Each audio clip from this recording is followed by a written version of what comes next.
Good morning, viewers. This is Mathematics with Dr. O.J. In this video, we shall look at factorization and its applications. Kindly subscribe to my video channel by clicking the subscribe button below the video, and as well, click the notification bell so that anytime I upload new video, you will be informed duly. Thank you. Factorization is one of the methods used for solving algebraic or quadratic equations. It is particularly used when a given quadratic equation satisfies the condition the discriminant d is equal to b squared minus 4ac is a perfect square. The following are examples of factorizable quadratic equations. 1. 2x squared minus 5x plus 2 equals to 0. 2. 9x squared plus 14x minus 8 equals to 0. 3. x squared minus 6x plus 9 equals to 0. Let's check whether each of them is factorizable. And if it is factorizable, like we are told, it must satisfy the condition the discriminant is equal to a perfect square. Is a perfect square. Recall the general form of a quadratic equation is ax squared plus bx plus c is equals to 0. That's the general form. So now from here, our d is equals to b squared minus 4ac. Okay. Now if you now compare the first one, you compare 2x squared minus 5x plus 2 is equals to 0. So if you compare it with the general form of all quadratic equation, ax squared plus bx plus c equals to 0, you see that a will take the position of 2, a will be equals to 2 by comparing the one that has x squared. That is, the coefficient of x squared is a here, it is 2. So b, the coefficient of x here is plus b, here it is minus 5. So b will be minus 5. And the constant c, if you compare with this equation, c will be 2. So now our d will be b squared, which is what? Minus 5 squared. The minus 4 multiplied by our a is 2. Our a rather. Yes, it's 2. And our c is equal to 2. Okay, so that's what? 25, because minus 5 squared is 25. Then minus 4 times 2, 8. 8 times 2, 16. That is what? 25 minus 16 is 9. So in this case, 9 is a perfect square because 9 has a square root of 3. Okay? So now let's quickly check the other two equations to know whether they actually satisfy the condition of being factorizable. The other two equations. Now, b squared, the second one, number 2, we know d is equals to b squared minus 4ac.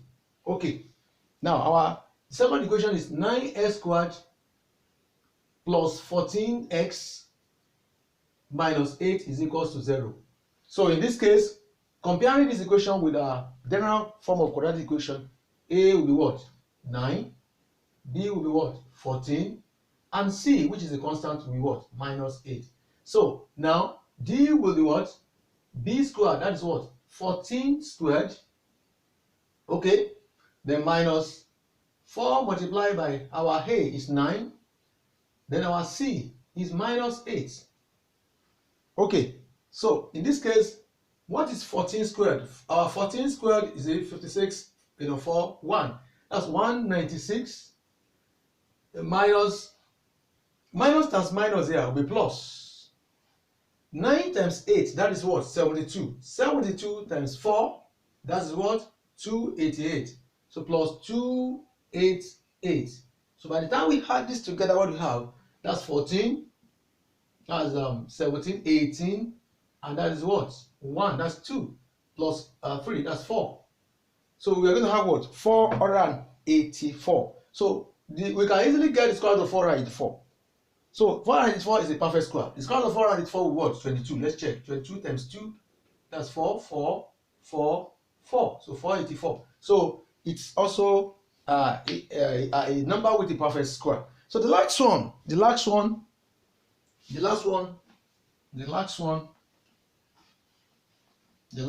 going to check the last one. That is what? D our equation there, number 3, is x squared minus 6x plus 9 is equals to 0. So D is what? B squared minus 4AC. So now comparing this equation with compare with AX squared plus BX plus C is equals to 0. Our A will be what? 1, because the coefficient of x squared is 1. Our B will be what? Minus 6. If you compare BX with minus 6x, minus 6. And our C, the constant, will be what? Will be 9. So in this case, D will now be what? B, which is minus 6 squared, then minus 4 multiplied by A. Our A is 1. Then times our C, which is 9. So we have 36 minus 4 times 1 is 4. 4 times 9 is 36. So 36 minus 36 is 0. So that's the perfect square. The square root of 0 is 0. So with this, we have been able to establish that those 3 given examples of factorizable quadratic equations actually satisfy the condition of factorizability. Okay. Now, the following can be used. The following can be used to determine the nature of roots of quadratic equations. If you want to determine the nature of root of quadratic equation, we can use the following. 1, to determine the nature of roots of quadratic equations.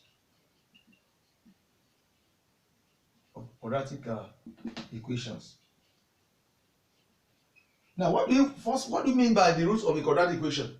Now, the root of a quadratic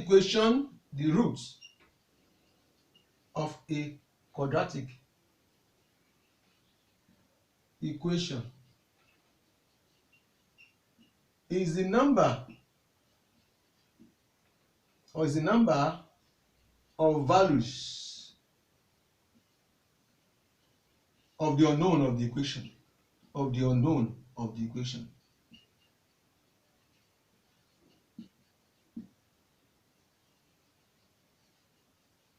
It could also be defined as the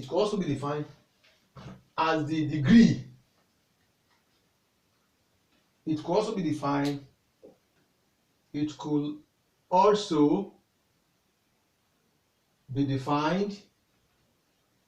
the degree of the equation, that is, of the quadratic equation. So simply put, the root of a quadratic equation is what? Is 2. The root of a quadratic equation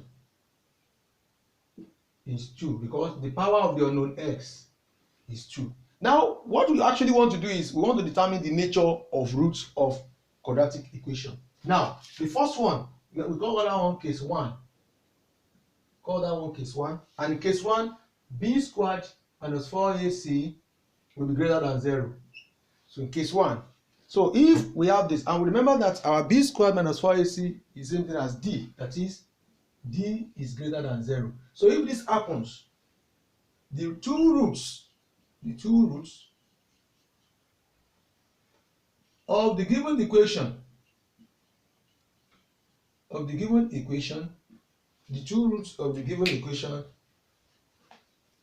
are not equal and are real.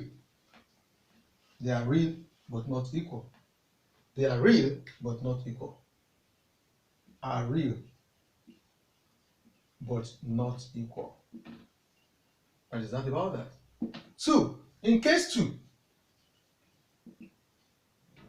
that is b squared minus 4ac will be equals to 0. That is, d is equals to 0. In this case, the two roots are equal and real.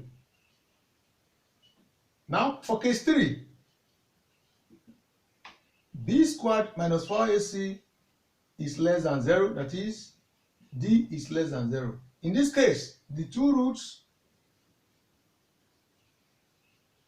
are not real. They are complex. They are not real. That is, they are complex. They are imaginary. Or complex roots. Okay, so that is that about knowing the nature, of the roots of a quadratic equation. In the next video, we shall continue from here. Thank you very much. But don't forget to click the subscribe button below the video and the notification bell so that each time I upload new video, you'll be duly notified. Thank you.